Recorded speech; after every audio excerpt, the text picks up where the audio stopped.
Assalamualaikum warahmatullahi wabarakatuh. Bismillah, alhamdulillah, wassalatu wassalamu ala rasulillah Muhammadin abdillah. Sahabat-sahabat KKNU, mukminin mukminat dimanapun saja berada, alhamdulillah Allah telah mengijabah salah satu doa besar kita, yang mana jauh dari sebelumnya kita telah bersama-sama kuat meminta kepada Allah, berdoa menirukan doanya para nabi, yaitu berdoa Allahumma ballighna Ramadan, agar Allah mentakdiri kita kembali sampai berjumpa dengan bulan yang mulia, yaitu bulan Ramadan. Tentu karena kita tahu ada banyak sekali keistimewaan dan fasilitas yang Allah janjikan untuk diberikan pada bulan Ramadan yang tidak diberikan pada bulan-bulan yang lain. Dan alhamdulillah kita sudah sampai, bahkan hari ini kita sudah sampai di hari-hari terakhir penghujung bulan Ramadan. Sekarang pertanyaannya, apakah sejauh ini kita telah benar-benar menyambut datangnya bulan Ramadan? Apakah kita telah serius berusaha dengan sungguh-sungguh untuk mengisi dan mengakses banyak fasilitas yang Allah janjikan itu di bulan Ramadan? Sebagaimana yang telah banyak diterangkan oleh guru-guru kita dan sahabat-sahabat kita yang lain tentang keistimewaan dan fasilitas yang ada di bulan Ramadan. Salah satunya, pada bulan Ramadan malam pertamanya disebut Lailatul Qadar, malam di mana Allah akan memandang setiap hambanya dengan pandangan rahmat, dan itu tidak terkecuali tanpa tebang pilih antara yang miskin dan yang kaya. Apakah dia orang yang awam, apakah dia orang yang alim, apakah dia seorang hamba yang soleh atau bahkan pendosa sekali. Pada malam itu, malam pertamanya bulan Ramadan, semuanya berhak dan layak mendapatkan pandangan rahmat dari Allah Subhanahu wa Ta'ala, di mana tidak akan ada seorang hamba pun yang akan menjadi hina jika sudah mendapatkan pandangan rahmat, dan tidak akan ada yang sulit ketika Allah sudah berkehendak merahmatinya. Adakah sejauh ini kita sudah mendapatkan itu?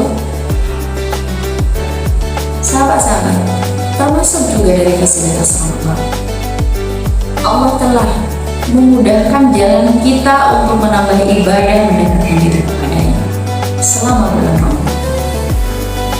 Fasilitas apa sebagaimana yang dijanjikan dikutip dalam sebuah hadis, idza jaa Ramadan futihat abwaabul jinan wa ghuliqat abwaabun niran wa suffidat asy-syayatin. Jika datang bulan Ramadan, dibukalah pintu-pintu surga, ditutuplah pintu neraka, dan dibelenggu setan-setan. Jadi kita sudah tidak punya alasan lagi untuk merasa tidak mampu untuk menambah ibadah, mendekatkan diri kepada Allah Subhanahu wa Ta'ala. Karena seumpamanya apabila ada orang yang malas menambah ibadah pada bulan Ramadan, dia tidak ibadahnya sudah melihat pintu surga dibuka dan dia sudah dipersilakan masuk, tetapi dia masih enggan dan sama sekali tidak. Dan sebaliknya, apabila ada orang yang masih suka bermaksiat pada bulan Ramadan, dia tidak ubahnya, dia sudah tahu Allah sudah gara-garain tutup pintu neraka karena sayang kepadanya agar dia tidak masuk, tetapi dia masih terus menutup dan berusaha untuk masuk.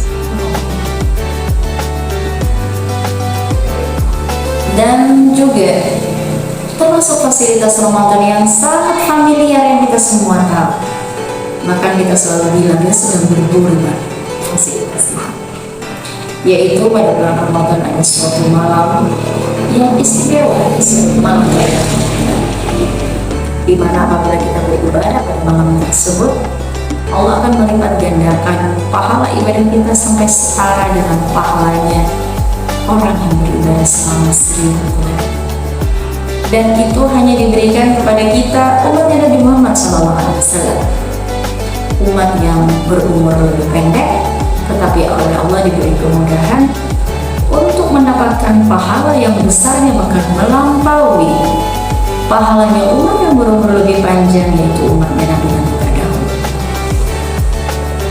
Dan juga terpoin dari fasilitas Ramadan, Allah yang menjanjikan maghfirah, ampunan atas dosa-dosa kita. Dan masih banyak pada fasilitas Ramadan. Subhanallah, subhanallah. Betapa tidak hanya jargon bahwasanya Ramadan itu penuh sekali dengan berkah. Kenyataannya, bulan Ramadan bahkan bertaburan sekali banyak door prize dan diskon pahala yang Allah janjikan pada bulan Ramadan. Sehingga kita patut mempertanyakan diri sendiri. Sebenarnya ada masalah apa sih dengan diri kita jika kita masih tidak tertarik? Sesakit apa batin kita apabila kita masih tidak tergiur? Sahabat-sahabat sekalian, apabila kita merasakan malas, tidak tertarik, tidak tergiur, berarti kita sedang tidak baik-baik saja, alias kita sedang sakit. Sakit bisa jadi karena pola hidup kita selama ini yang tidak benar, banyak menyimpang dari aturan yang sudah Allah tentukan. Bisa jadi kita telah menjadi sakit, bahkan itu akut, disebabkan kita telah keracunan oleh dosa-dosa disebabkan maksiat-maksiat kita. Oleh karena itu, di momentum Ramadan kali ini, saya ingin mengajak kepada diri saya pribadi dan kepada semuanya. Jadi kita sadar bersama-sama bahwa seharusnya orang seperti kita harusnya sangat cocok dengan bulan Ramadan. Harusnya sangat tidak ingin menyia-nyiakan bulan Ramadan. Seumpama kita adalah orang yang sedang sakit, kita adalah pasien. Dan bulan Ramadan itu adalah rumah sakit yang Allah siapkan dengan segenap fasilitas dan kemudahannya, gratis pula, untuk kita berobat dan kita menjadi sembuh karena kita telah berhasil meraih maghfirah dari Allah Subhanahu wa Ta'ala. Jangan sampai kita justru masuk kepada golongan yang disebutkan man hurima fahuwa mahrum. Barang siapa yang dihalangi, maka dialah orang yang terhalang. Maksudnya, barang siapa yang terhalang dari mendapatkan rahmat-Nya Allah pada bulan Ramadan, berarti dia adalah orang yang terhalang mendapatkan rahmat-Nya Allah pada bulan-bulan yang baik. Barang siapa yang gagal mendapatkan ampunan-Nya Allah pada bulan Ramadan, maka sangat kecil sekali kemungkinannya dia akan bisa meraih ampunan-Nya Allah pada bulan-bulan yang baik. Semoga kita semua berkat pertolongan dari Allah dan disebabkan kemuliaan Ramadan, kita yang sakit lalu akan menjadi sembuh, kita yang berlumuran dosa lalu akan menjadi bersih dan diampuni oleh Allah Subhanahu wa Ta'ala. Amin amin ya rabbal alamin. Terakhir, saya mengucapkan kepada semuanya selamat menyambut datangnya hari raya Idul Fitri. Semoga kita semua oleh Allah dicatat sebagai orang-orang yang benar-benar akan meraih kemenangan dan kembali fitrah. Allahumma fiqhil qanitin. Wassalamualaikum warahmatullahi wabarakatuh.